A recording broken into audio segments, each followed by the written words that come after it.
So last time we were talking about the future of man.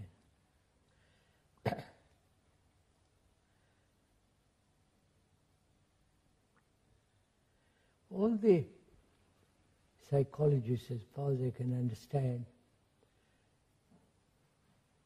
are they really concerned with the future of man?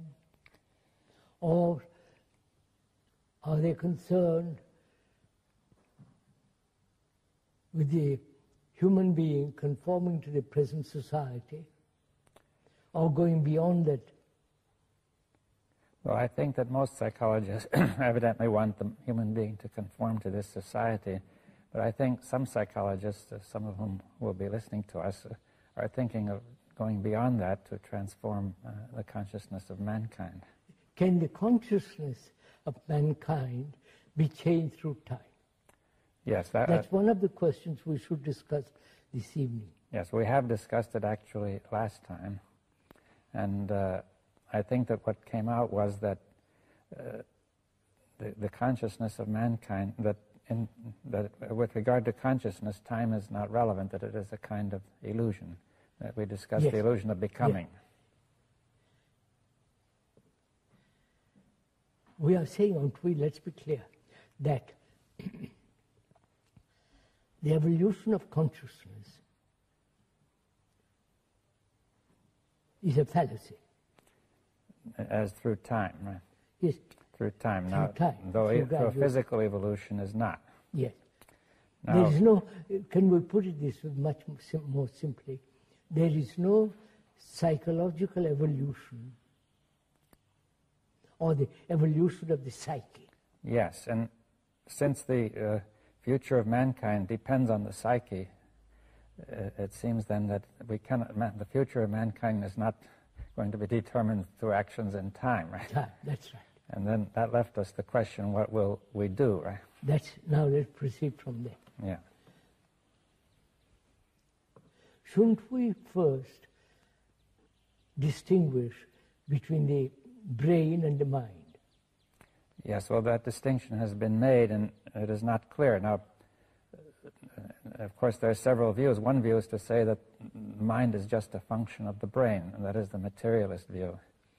There's another view which says mind and brain are two different things. Yes, I think they are two different things. But there must be a contact between the two. Yes, relationship between relation. As we don't necessarily imply any separation of the two. No, first let's see the brain. Yeah. I'm really not an expert on the structure of the brain and all that kind of thing, but one can see one can observe one's own activity of the brain, that it is really like a computer that's been programmed and remembers.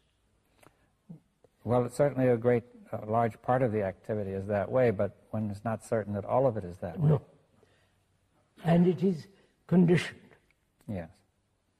Conditioned by past generations, by the society, by the newspapers, by the magazines, by all the activities and pressure from the outside.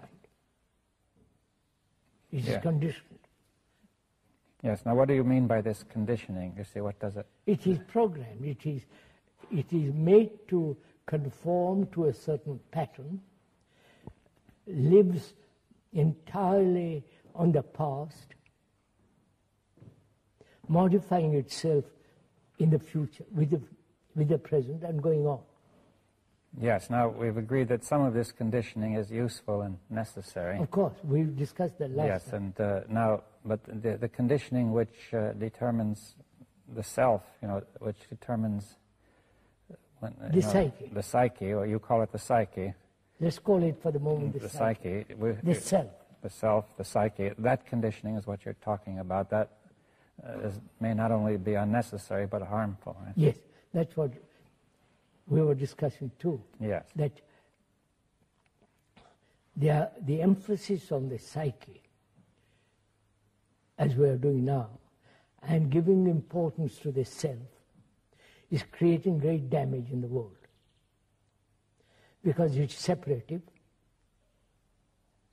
and it is, therefore, it is constantly in conflict, not only within itself, and with the society, with the family, and so on, so on. Yes, and it's also in conflict with nature. With the nature, with the whole universe, if you can call it. I think we discussed last time that the conflict arose because the division arising because thought is limited. Thought is limited. Being based on this conditioning, on this knowledge and memory, it is limited. Yes. Yes. And experience is limited, therefore knowledge is limited, memory and thought. Thought is limited, and the very structure and the nature of the psyche is the movement of thought. Yes. In time. Yes. Now I'd like to ask a question. When you discuss the movement of thought, it doesn't seem clear to me what is moving. You see, I discussed the movement of my hand. That is a real movement. It's clear what is meant. But now when I discuss the movement of thought, it seems to me we're discussing something which is a kind of illusion, because you have said becoming is the movement of thought. Becoming is entirely thought. And that, therefore, if you say thought... That's what I mean, the movement in becoming. But that movement you're saying is in some way illusory, aren't you? Yes, of course. But it's rather like the movement on the screen, which is projected from the screen, cine camera. Yes. And we say that there's no objects moving across the screen, but the only real movement is the turning of the projector. Now, can we say that there's a real movement in the brain which is projecting all this, which is the conditioning? So that's what I want to find out. Let's discuss that a bit. Yeah. We both agree or see that the brain is conditioned. And we mean by that really it's been impressed physically. Physically as well and as chemically. Genetically as well as psychologically. Well, what is the difference of physically and psychologically? Psychologically, it is centered in the self. Right? Yes. And the constant assertion of the self is the movement, is the conditioning. Yes, but insofar as we experience it, that's an illusion, right? We said that's an illusion. But there is some real movement happening inside.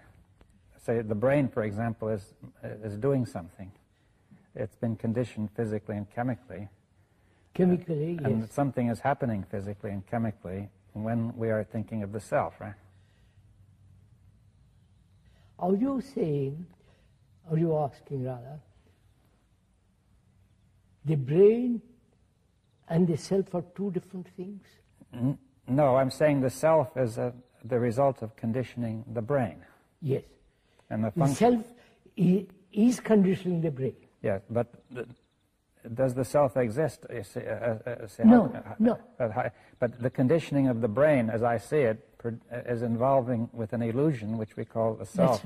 That's right. Can that conditioning be dissipated? Yes. That's the whole question. Yes, and it really has to be dissipated in some physical and chemical and neurophysiological sense, right? Yes. And now the first reaction of any scientific person would be, it looks unlikely that we could dissipate it by the sort of thing we are doing. You see, some scientists might feel, well, maybe we will discover drugs or new genetic changes or deep knowledge of the structure of the brain, and that way we could perhaps hope to do something. I think that idea might be current among some people. Will that change the human behavior? Well, why not? You see, I think some people believe it might. That is, wait a minute, that's the whole point. It might. Yeah. Which means in the future. Yes. It would take time to discover all this. Discover all this. In the meantime, man is going to destroy himself. Well, they might hope that he'll manage to do it in time. You see, because they could also criticize what we're doing, saying the same point, saying what good can it do? You see, it doesn't seem to affect anybody, and certainly not in time to make a big difference. You see, See, that's a question that would arise. Suppose, for the sake of argument, that we're... We too have very clear about it. Yeah. In what way does it affect humanity? Mankind. And will it affect mankind in time to really save... Certainly not. Obviously not. Well, then why should we be doing it? Because this is the right thing to do. Independently. Independently. It has nothing to do with reward and punishment. Or with goals. Yes. As you do the right thing, even though we don't know what the outcome will be, right? That's right. Now, you're saying that there is no other way, right? We are saying that there is no other way. That's right. Yeah, so we should make that clear. Now, see, for example, some psychologists would feel that by inquiring into this sort of thing, we could bring about an evolutionary transformation of consciousness. Right? So then we come back to that point, that through time, yes, we hope to change consciousness. Yes. We question that. We have questioned that, and we're saying that time that will inevitably involve that we're all caught in becoming an illusion, and right. we will not know what That's we're doing. Now, could we say the same thing would hold even for those scientists who are trying to do it physically and chemically or some structurally, that they themselves are still caught in this, and through time they're caught in trying to become better. Yes, that's right. That's right. And will not know what they're doing, really. Both the experimentalists and the psychologists and ourselves, they're all trying to become something. Yes, though they may not seem obvious at first, it may seem that they're really just disinterested or unbiased observers, or working on the problem. But underneath, you feel there's a desire to become better on the part of the person who is doing it. But he is not free of that. That's just it. They are not free of that. And that desire will give rise to self-deception and illusion and so on. So where do we come? Where are we now? That any form of becoming is an illusion. And the becoming implies time. Time, for the psyche to change, we are saying time is not necessary. Yes, now that ties up with the other question of the mind and the brain. Now, see, the brain clearly is to be understood as activity in time, as a physical, neurochemical, complex process. I think the mind is separate from the brain. Well, what does it mean, separate? That is, it's separate in contact. In the sense, brain is conditioned and the mind is not. Well, let's say the mind has a certain independence of the brain, is what you're saying, that even if the brain is conditioned, the other is not. Need not be conditioned. Now, on what basis do you say that?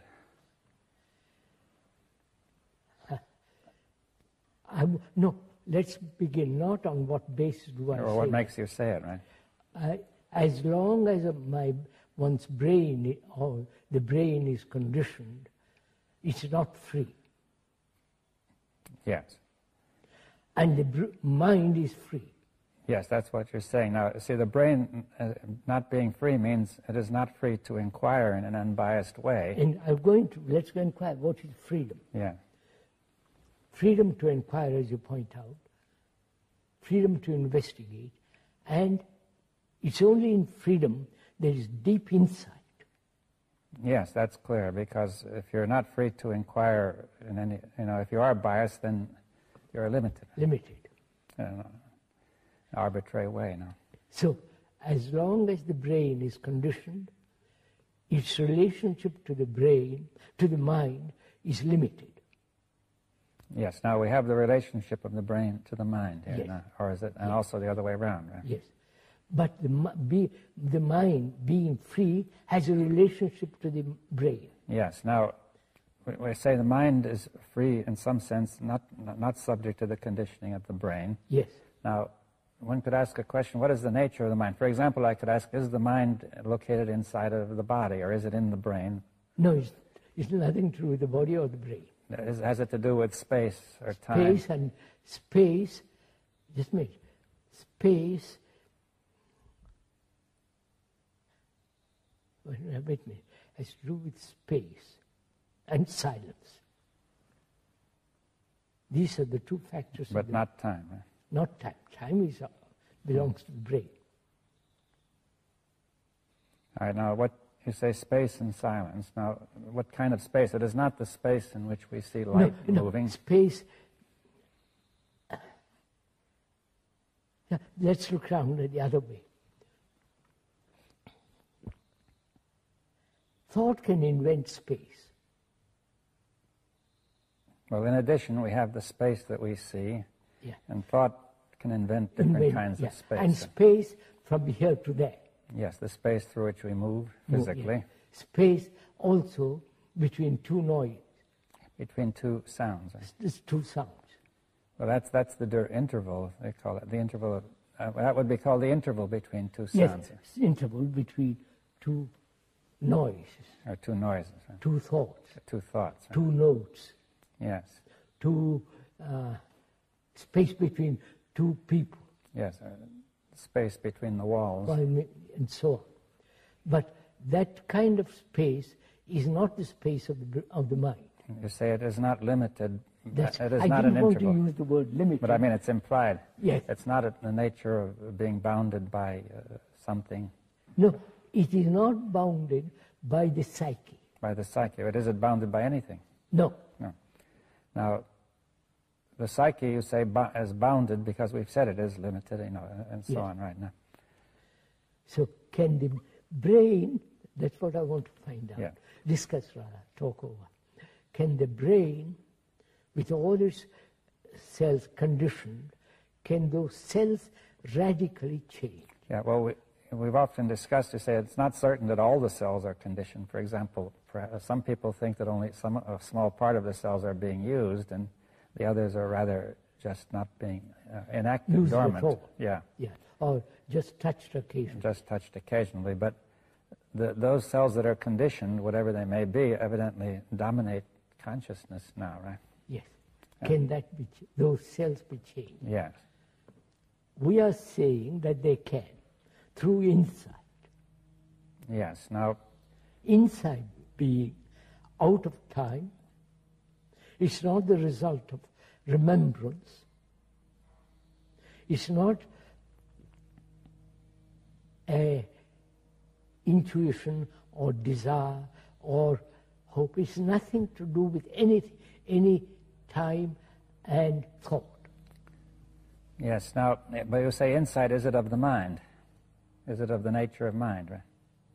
Activity of mind. Yes. Right. Now, therefore, you're saying mind can act in the matter of the brain. Yes. We said that earlier. Yes, but we have to. But you see, this is a difficult point. You see, how mind is able to act in matter. It is able to act on the brain. Say, for instance, take any crisis or any problem. Problem is, at the root meaning of it, as you know, is something thrown at you. And we meet it with all the remembrance of the past, with a bias and so on. And therefore the problem multiplies itself. Mm-hmm.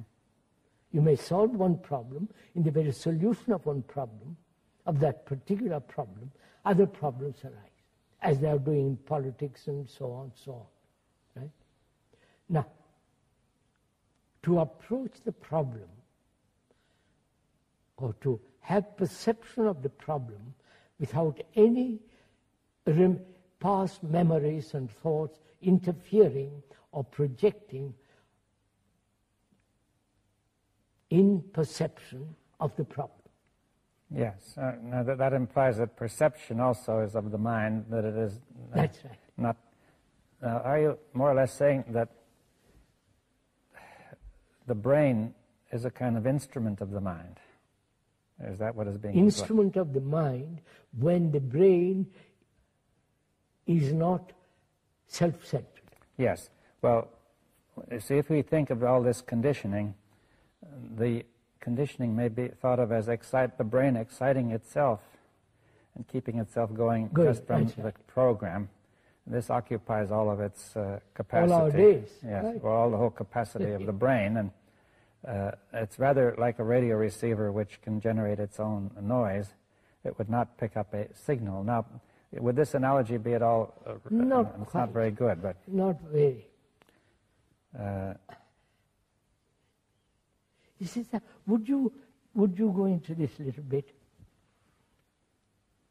Experience is always limited. Right? I may blow up that experience into kind of fantastic affair, and then set up a shop to sell my experience. But that experience is limited. And so knowledge is always limited. And this knowledge is operating in the brain. This knowledge is the brain. Right? And thought is also part of the brain, and that thought is limited. So the brain is operating in a very, very small area. Yes, what prevents it from operating in a broader area? What is preventing it from operating in an unlimited area? Thought. Thought. No, but thought, the brain, it seems to me, is running on its own, from its own program, right? Yes, it's like a computer that's running on its own program. Yes. Now, essentially, what you're asking is that the brain that should really be responding to the mind. That it can only respond if it is free from the thought which is limited. Yes, so the program does not dominate it. You see, we are going to still need that program. Of course, we need for many things, yes, but the intelligence... which is intelligence from the mind, then? Yes, intelligence is the mind. Yes, the mind. Because now that comes into, we must go into something else. Because compassion is related to intelligence. There is no intelligence without compassion. And compassion can only be when there is love, which is completely free from all remembrances, personal jealousies and all that kind of thing. Now, is all that compassion, love, also of the mind? Of the mind. And you cannot be compassionate if you are attached to any particular experience or any particular ideal. Yes, well, that's again the program that is holding you. Yes. But say, for instance, there are those people who go out various poverty-ridden countries and work, and they call that compassion. But they are attached or tied to a particular form of religious belief. And therefore, that's merely pity, sympathy, but it's not compassion. Yes, well, I understand that we have here two things which can be somewhat independent. There's the brain and the mind, though they make contact. Now then, intelligence and compassion, we say, come from beyond the brain. Now then, I would like to go into the question of how they are making contact, you see. That is... contact can only exist between the mind and the brain when the brain is quiet. Yes, that's the condition for making it. That's the requirement for making it. Now then, the brain has got to be quiet. Now, quiet is not a trained quietness. Not a self-conscious, meditative desire for silence. It's a natural outcome of understanding one's own conditioning. Yes, and one can see that if the brain is quiet, then it can, you could almost say it can listen to something deeper, right? Deeper, that's right. Then if it is quiet, it's related to the brain. Yes. Then to the mind. Then the mind can function through the brain. Now, I think that it would help if we could see, with regard to the brain, whether it has any activity which is beyond thought. You see, for example, one could ask, is awareness part of a function of the brain? As long as awareness in which there is no choice, I'm aware. And in that awareness, I choose. Yes, well, I think that may cause difficulty. You see, what is wrong with choice? Choice means confusion. It's not obvious just from the word. You see that. Of course, to choose between two things. Yeah, now I could choose whether I buy one thing or another. I can choose between this table and that table. Or choose the colors when I buy the table. This better table. That's that apparently need not be confused. Huh? If I choose which color I want, I don't see why that has to be confused. There's nothing wrong. Yeah, now... There's no confusion there. Yeah, but the choice about the psyche, it seems to me, is where the confusion is. We are talking about the psyche. Yeah, one tends to, the language tends to carry you away, you see. Yeah. And we're talking of the psyche that chooses. Yes, that chooses to become, really. Yeah, chooses to become, and also choice exists where there is confusion. Yes, well, you're saying out of confusion, the psyche makes a choice to become one thing or another. Yeah. Right? That being confused, it tries to become something better. Right? And choice implies a duality. Yes, but now it seems at first sight we have another duality you've introduced, which is the mind and the brain. No, that's not a duality. Yeah, well, that's important to get clear. That's not a duality. Yes, what is the difference? All right, let's take a very simple example. Human beings are violent. And this has been, non-violence has been projected by thought. And that is the duality, the fact and the non-fact. Well, you're saying there's a duality between a fact and some mere projection which the mind makes. The ideal and the fact. Yes, and the ideal is unreal and the fact is real. That's it, the ideal is not actual. Yes, that's it, not actual. Now what that, and you say the division of those two you call duality, but why do you give it that name? Yeah. Because they're divided. Well, at least they appear to be divided. Divided, and we are struggling, as all, say for instance, the totalitarian communist ideals and the democratic ideals, they are the outcome of thought and so on, which is limited, and this is creating havoc in the world. Yes, so there's a division which has been brought in, but I think we were discussing in terms of dividing something which cannot be divided, right? We're trying to divide the psyche. Right? Violence cannot be divided into non-violence. Yeah, and the psyche cannot be divided into violent and non-violent. That is it is what it is. It is what it is. So if it's violent, it cannot be divided into a violent and a non-violent part. Right? So that's very good. So can we remain with what is, not with what should be, what must be, and invent ideals and all the rest of it? Yes, but could we return to the question of the mind and the brain now? That we're saying that is not a division. Oh no, that's not a division. They are in contact, as that went. We said there is contact between the mind and the brain when the brain is silent and has space. Yes, so we're saying that the mind actually, although they're in contact and not divided at all, there can be an independent, that the mind can still have a certain independence of the conditioning of the brain. Now careful, sir. Yeah. Careful. Let's see. Suppose my brain is conditioned, being programmed as a Hindu. And I function, act, my whole life is conditioned by the idea that I'm a Hindu. Mind, obviously, has no relationship with that condition.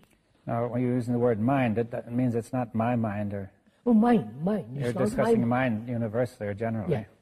It's not my brain either.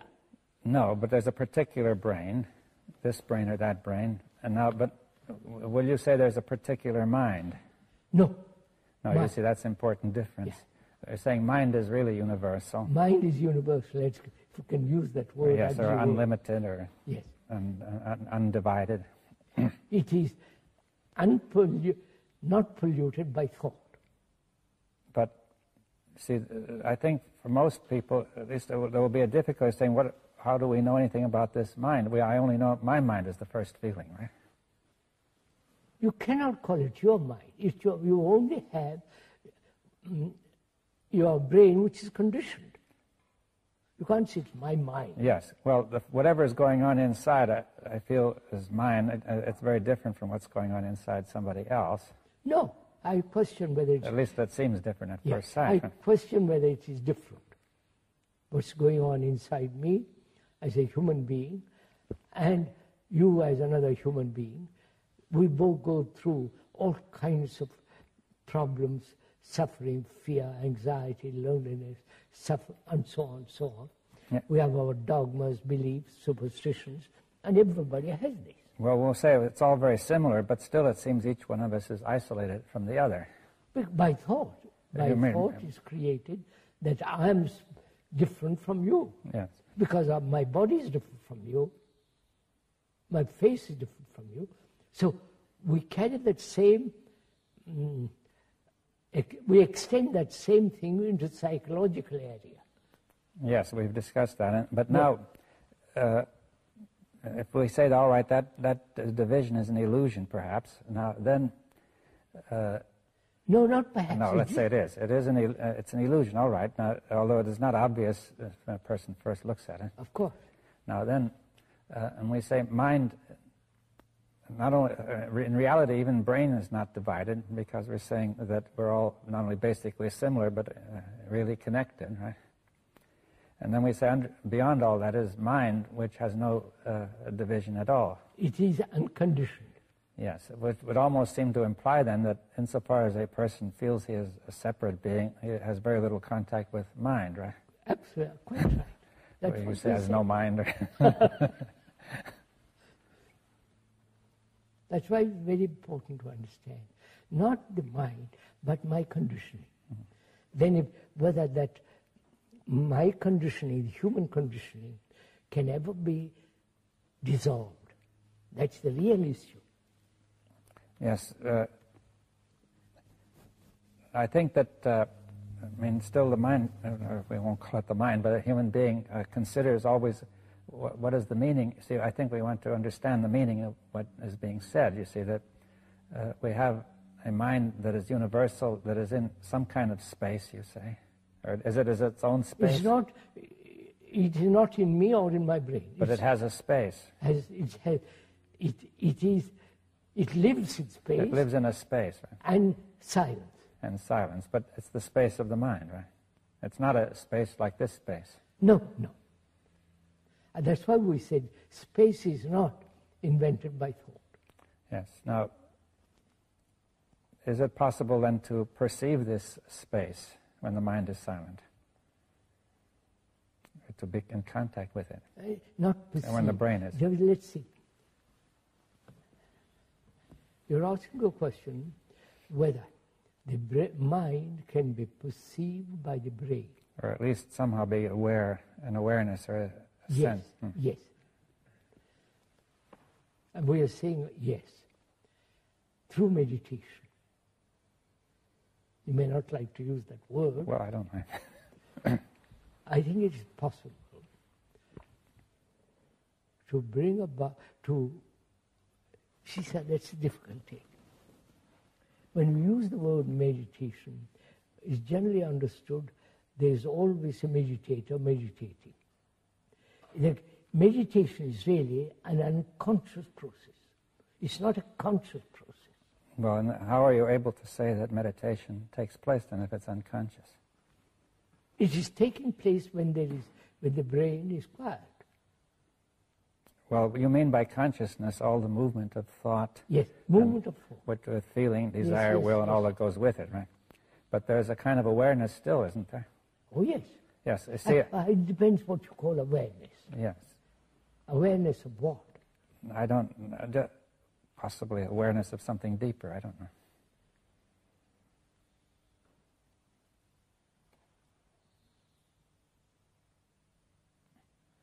See, again, when we use the word dipa, it's a measurement.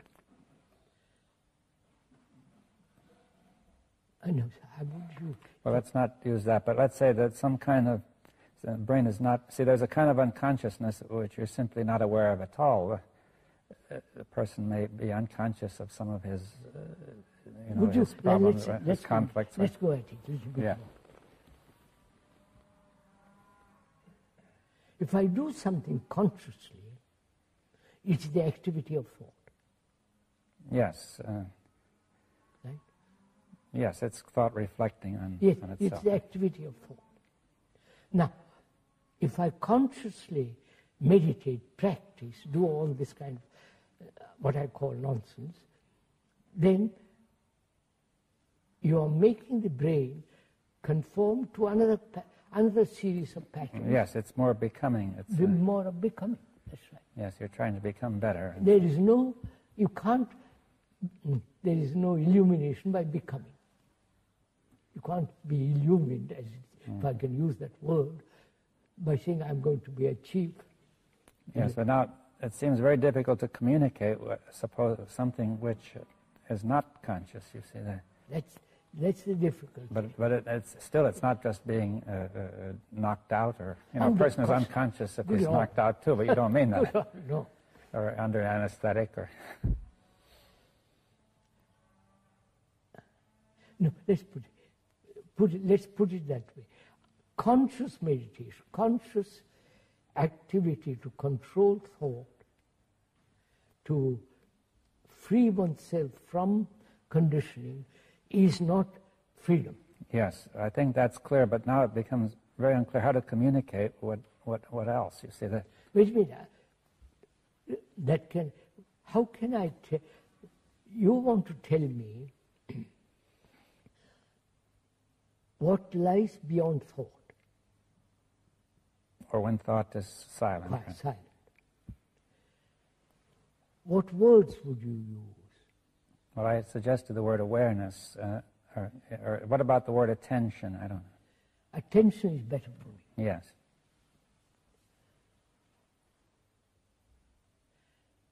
Would you say attention?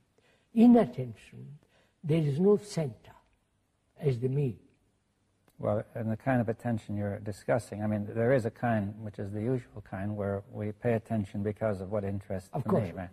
Attention is not concentration. Yeah, that is concentration. But now, we're saying we're discussing a kind of attention without this me present, which is not the activity of the conditioning. Not the activity of thought. Yeah. In attention, the thought has no place. Yes, but could we say more, what do we mean by attention? Now, would the derivation of the word be of any use? It means stretching the mind towards something. Would that help? No. Would it help if we say concentration is not attention? Right? Effort is not attention. When I make effort to attend, it's not attention.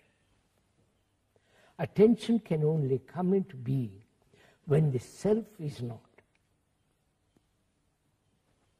Yes, but that is going to get us in a circle, because we're saying we're starting when the self is. So here's a person who say meditation is necessary. He begins with the self. He says, I'm there. No, I use the word carefully. Meditation means measure. Yes. As long as there is measurement, which is becoming, there is no meditation. Yes. Let's put it that way. Well, we can discuss when there is not meditation. That's it. Through negation, the other is. If we succeed in negating the whole activity of what is not meditation, you say then meditation will be there. That's right. But that which is not meditation, but which we think is meditation. Right? Yes, that's right. That's very clear. As long as there is measurement, which is the becoming, which is the process of thought, meditation or silence cannot be. And you say, now in there's this undirected attention, and this attention, is it of the mind, or is it a Attention is of the mind. But it contacts the brain, doesn't it? Yes, we said that. As long as the brain is silent, the other has contact. Yes, that is, this true attention has contact with the brain when the brain is silent. Right? Silent. And has space. What is the space? The brain has no space now because it's concerned with itself, it's programmed, it is self-centered, and it is limited. Yes. Now, would you say the brain, in addition, the mind is in its space? Now, does the brain have a space too? Limited space. A limited space. Of course, thought has a limited space. But still, but when thought is absent, does the brain have a space? That's right. Does it? Brain has space, yes. Unlimited? No. It's only mind has unlimited. Ah. I can have, my brain can be quiet over a problem which I've thought about, and I suddenly say, well, I won't think any more about it, and there's a certain amount of space. In that space, you solve the problem. Yes. Now, if the mind is silent, and is not thinking of a problem, then there's still the space is limited, though. Yes. But it is open to the other, to the attention. Now, would you say the mind, through attention or in attention, and the mind is contacting the brain? Yes. When the brain is not inattentive. So what happens to the brain? What happens to the brain, which is to act, right? Which is to wait, let's get it clear. We said intelligence is born out of compassion and love. That intelligence operates when the brain is quiet. Yes. Does it operate through attention? Of course. Yes. So attention seems to be the contact. Attention, naturally. Is the contact. Attention, we said too, attention can only be when the self is not. Yes. All right. Now, you say that the love and compassion are sort of the ground far, and out of this comes intelligence. The intelligence through attention. Functions through the brain. And this intelligence. So let's say there are two questions. One is the nature of this intelligence, and the second is what does it do to the brain? You see. Yes. So let's see. That is, we must again approach it negatively. Love is not jealousy and all that. Love is not personal, but it can be personal. Well, then it's not what you're talking about. Yes. Love is not my country, your country, my God, I love my God. No, it's not that. Well, if it's from universal mind. That's why I say love is something, it has no relationship to thought. Yes, and to particular, it does not start in the particular brain, right? Originate in the particular brain. Right? It's not my love. Yes. When there is that love, out of that there's compassion and there's intelligence. Yeah. Now this intelligence, right, we have to, the nature of this intelligence, that is what this intelligence is able to, if I could use the word understand deeply, I don't feel, what... No, not understand. Well, what something... Wait, let's look at it. Let's see, what will it do? Does it perceive? Through perception it acts. Yes. Now what is that? But see, perception of what? Perception.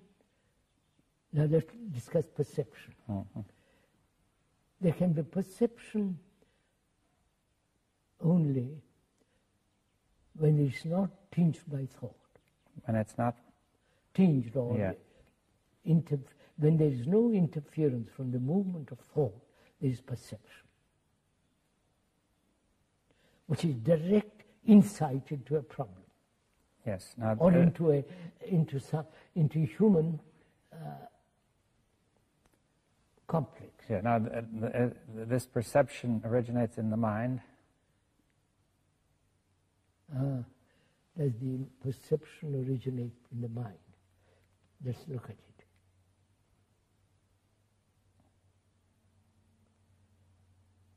Yes, when the brain is quiet. Yes. Now, but what is, we use the words perception and intelligence. Now, how are they related, or what is their difference? Between perception and intelligence? Yes. None. No. So we'll say intelligence is perception. Perception, that's right. Intelligence is perception of what is, right? And through attention, So there's contact. Let's take a problem, and it's probably easier to understand.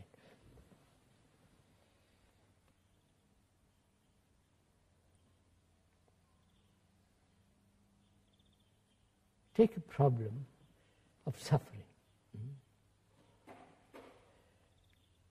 Human beings have suffered endlessly through wars, through every kind of disease, physical disease, and through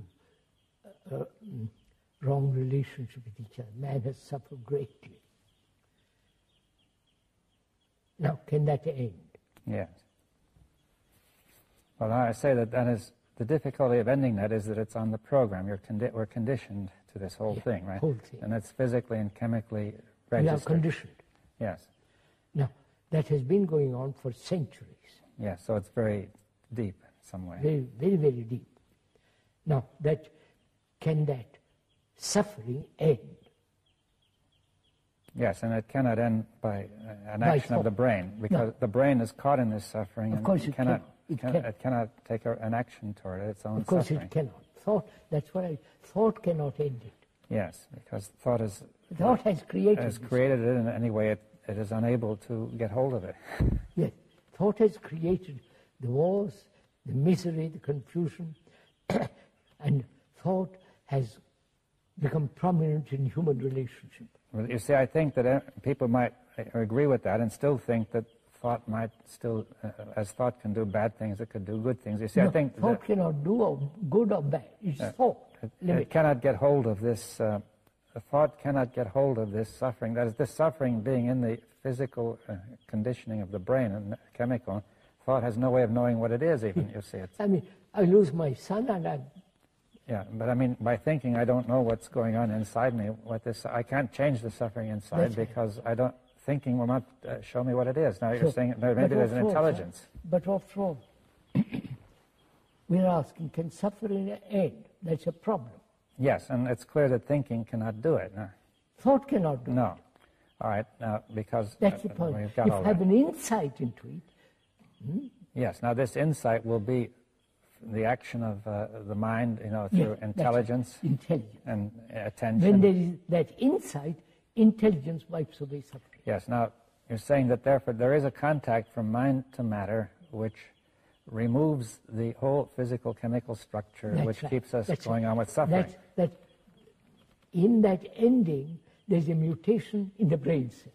Yes, we discussed this some years ago, this question. Yes, but that mutation just wipes out the whole structure that makes you suffer. Right? Therefore, it's like I've been going along a certain tradition. I suddenly change that tradition. There is a change in the whole brain, which has been going north, and now it goes east. There is yes, well, of course, this is a radical notion from the point of view of traditional ideas in science, because if we accept that mind is different from matter, then it's hard.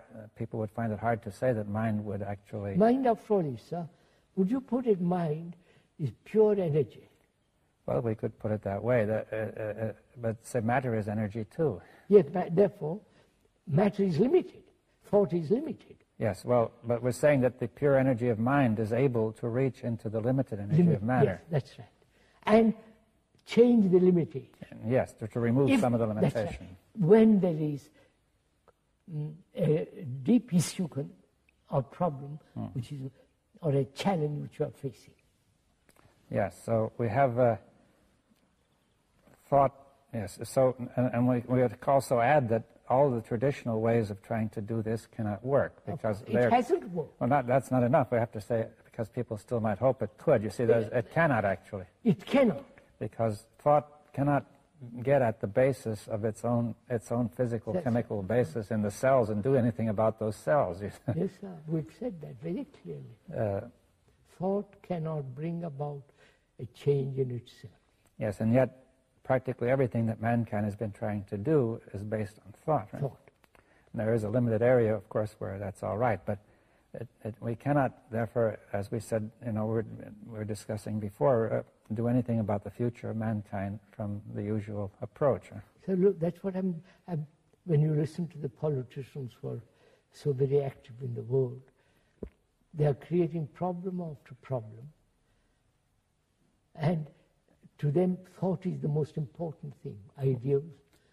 Well, nobody, generally speaking, nobody can even know of anything else. You see that? Exactly. We are saying the only instrument which is thought is worn out, except in certain areas.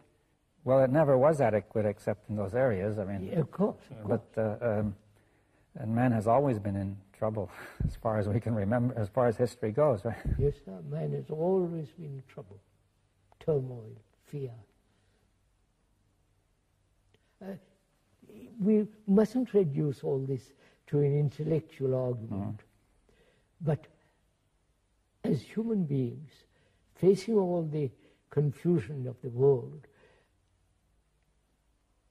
can there be a solution to all this? Yes, well, and that comes back to the question. I'd like to repeat that it seems here there are a few people, who are talking about it and perhaps meditating and so on. But how is that going to affect this vast current of mankind? Probably very little. But see, I think why do you really will it affect? It might or it might. It might not. It might or it might not. Might not. Yes. But then one puts that question. Then what's the use of it? Yes, that's the point. That I think there's an instinctive feeling that makes one put the question. Yes, I think that's a wrong question. But it's a wrong question. You see, that is the first instinct is to say, what can we do to stop this tremendous catastrophe? Yeah. But if each one of us, whoever listens, sees the truth of this, the thought in its activity, both externally and inwardly, has created terrible mess, great suffering, then one must inevitably ask, is there an ending? Is there an ending to all this? If thought cannot end it, what will? Yes. What is the new instrument that will put an end to all this misery? See, there is a new instrument, which is the mind, and so on and so on. Yes. Which is intelligence. But, you see, the difficulty is also people won't listen to all this. They have come to definite conclusions, both the scientists and the ordinary layman like us. They won't listen. Yes, well, that is the sort of point I had in mind when I said that a few people don't seem to have much effect. I think, after all, few people have changed the world. Hitler was whether good or bad, that's not the point. But he didn't change it fundamentally. No, he had changed the world superficially. Yeah. The revolution of the Bolsheviks, the communists, has changed, but they come to the same pattern again. Physical revolution has never changed psychologically human state. Well, do you think it's possible that say a certain number of brains coming in contact with mind in this way will be able to have an effect on mankind which is beyond just the immediate obvious effect of their communication? That's right. I mean, obviously, whoever does this may communicate in the ordinary way, and that have a small effect. But now this is a possibility of something entirely different, right? See, I've often thought about how do you convey to all this rather subtle and very complex issue, how do you convey all this to a person who is steeped in tradition, who is conditioned, and won't even take time to listen, to consider? Yes, well, that is a question. You see, one point you could say is that this conditioning cannot be absolute, an absolute block, or else there would be no way out at all. But the conditioning may be thought to have some sort of yes, permeability. I mean, after all, the Pope won't listen to us. But the Pope has tremendous influence. But is it possible that every person has something he can listen to if it could be found? If he takes little patience, yeah. Who will listen? The politicians won't listen. The idealists won't listen. The totalitarians won't listen. The deeply steeped religious people won't listen. So perhaps, sir, that's the whole point. So-called ignorant person, not highly educated and conditioned in his profession, career, money, the poor man who says, I'm suffering, please let's end that. Well, but he doesn't listen either, you see. He wants to get a job, you know. Yeah, of course. He said, feed me first. We've been through all this for the last 60 years. The poor man won't listen, the rich man won't listen, the learned won't listen, and the deeply dogmatic religious believers don't listen. So that perhaps it's like a wave in the world, it might catch somebody. I think it's a wrong question to say, does it affect? Yes, all right, we say that brings in time, and that's becoming, you know, it brings in the psyche in the process of becoming again. But if you say it must affect mankind. Well, but are you proposing that it affects mankind through the mind directly rather than... Yes. That we're taking very seriously this... It may not show immediately in action. Yes, you're taking very seriously what you said, that the mind is universal and is not located in our ordinary space. Yes. Is not separate. It is not... She said there is a danger in saying this, mind is universal. That's what some people say, the mind. Mm-hmm. And it's become a tradition. Well, you can turn it into an idea, of course. Yeah, of course. That's just the danger of it. That's what I'm saying. Yes. But what you're saying is that, well, really the question is, we have to come directly in contact with this to make it real, right? That's it. They can only come into contact with it when the self is not, to put it very, very simply. And therefore, when the self is not, there is beauty, there is silence, space, then that intelligence which is born of compassion operates through the brain. It's very simple. Yes. But would it be worth discussing, you know, the self, the question of how, since the self is active, I know. Widely.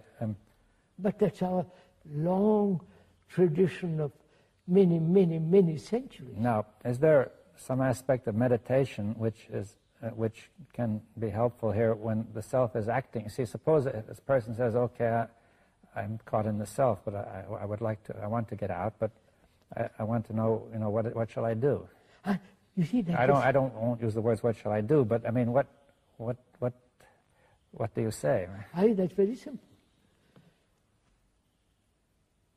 Is the observer different from the observed?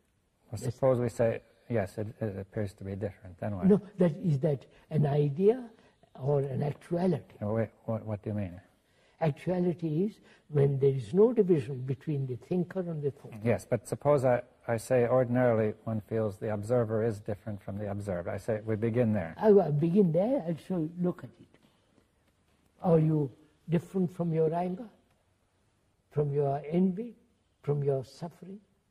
You're not. Yes, at first sight it appears that I am. You see that I might try to control it, right? And not or justify you are it. that. Yes, how will I see that I'm that?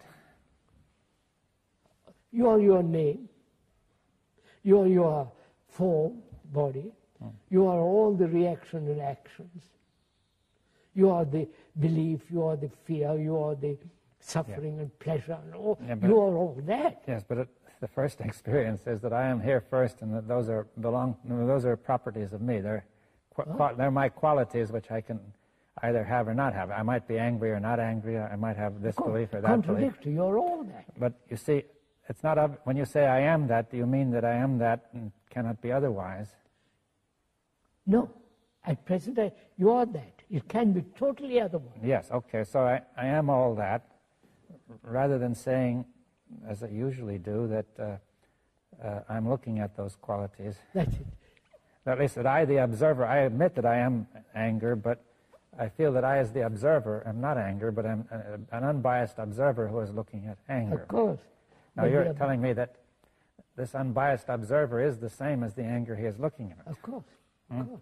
Like I analyze myself, and the analyzer is the analyzed. Yes, he's biased by what he analyzes. Of course. So if I watch anger for a while, I can see that I am very biased by the anger. Yes. And so at some stage I say, okay, I am the same. I am one with that anger, right? Not I am one with it, you are. I am. But that anger and I are the same, right? Yes. One. Observer is the observed. And when there is that actuality exists, you have really eliminated altogether conflict. Conflict exists when I am separate from my quality. Yes, that's because if I believe myself to be separate, then I can try to change it. But since I am that, it's that trying to change itself and remain itself at the same time. Right. That's right. But when the quality is me, the division has ended. Right? Yes, well, when I see that the quality is me, then there's no point to the whole thing. No, right? no. Right. What happens before the quality is not me? Yes. Then in that there is conflict, either suppression, escape, and all the rest of it, which is a wastage of energy. When that quality is me, there is all that energy which has gone, which has been wasted, is there to look, to observe. But why does it make such a difference to have that quality being me? I'm showing you. Yes. Well, It makes a difference when there is no division between the quality and me. Yes, but when there's no perception of a difference, that's right. Then the mind does not try to fight itself. Yes. Hmm? Yes. If there's an illusion of a difference, the mind must be compelled to fight against itself. Yes. The brain. The brain fights against itself, right? That's right. And on the other hand, when there's no illusion of a difference, the brain just stops fighting, right? Fighting, and therefore you have the tremendous energy. Yes, the brain's natural energy is released. Yeah. And when there is, which means energy means attention. Yes. Well, you say the energy of the brain allows for attention. For that thing to dissolve. Yes. Well, wait a minute, because we said before attention was a contact of the mind and the brain. Now, but the brain must be in a state of high energy. That's right. To allow that contact. Right? That's the same thing. Yes. I mean, a brain which is low energy cannot allow that contact. But most of us are low energy because we are so conditioned.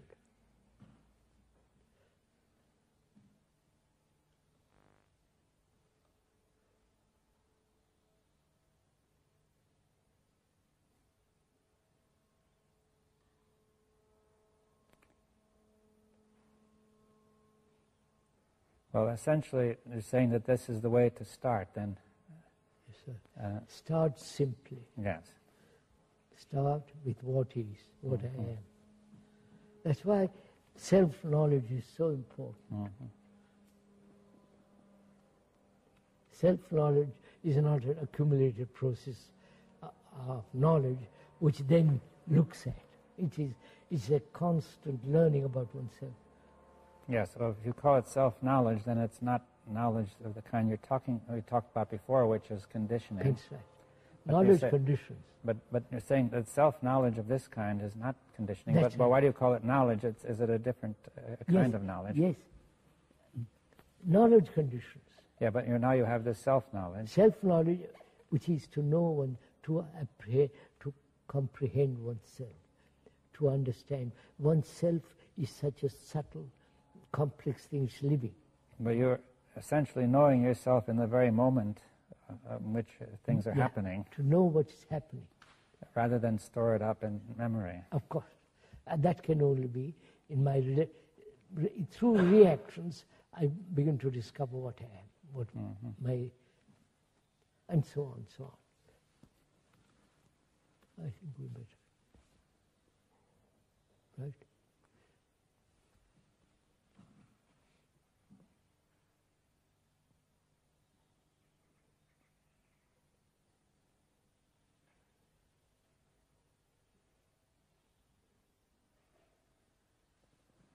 You're going tonight.